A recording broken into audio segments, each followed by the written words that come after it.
Hi folks, it's Kieran here. Today's video I learned how to do rock spine transfers at the House skate park in Sheffield.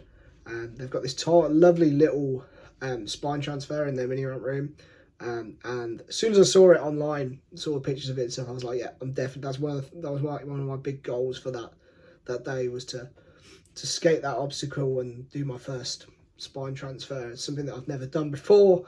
Most of the spine ramps you come across are pretty massive and intimidating, certainly want to learn on them. Whereas this one seemed manageable. So yeah, I'll just show you the footage and I'll come back at the end and sort of give you my thoughts and feelings about it.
There you have it, folks. I was able to get both the regular rock transfer and the fakey rock transfer over the spine. Pretty pleased with myself. Like I said, it was one of the big goals that I had for the session. I started trying it after I'd been there for a good couple of hours. I'd skated for a while, kind of almost talked myself out of it, but I then just like like I said in a bunch of videos recently, I'm trying to keep this progressive mindset of just knowing that in order to push myself forward in my skating, I need to push myself out of the comfort zone. I have to accept that it's going to be scary and accept that I could potentially, take some damage, trying things like this. Both were definitely the case. This was scary to try, and it hurt, especially falling on my ass on those fakey ones. That was not fun at all. But yeah, stoked that I was able to do it. And again, it just comes back to this thing of like, if I can stay in this mindset of constantly wanting to push myself, then I'm capable of doing these things. Like this goes back to, I knew I was physically capable of doing it on this size spine. I just needed to be mentally ready and able to push myself through. So yeah, stoked with myself. It did throw up a couple of things for me. The big one was the regular one. My technique of doing it is very poor. I knew that doing it, I could feel it as I was doing it. Basically, once I'm up into the rock position, when my front wheels hit the other side of the ramp, you should instantly put pressure on, lift those back wheels up and then roll forward without your back truck really hitting the coping, because if it hits the coping, the chance of hanging up is obviously pretty high. I wasn't doing that. I was playing it safe by letting my back truck hit that coping and then sort of doing the maneuver and just putting a little bit more weight on. I totally got away with it on a ramp that size, there was only one instance where the board kind of hung up on me and I was able just to jump off.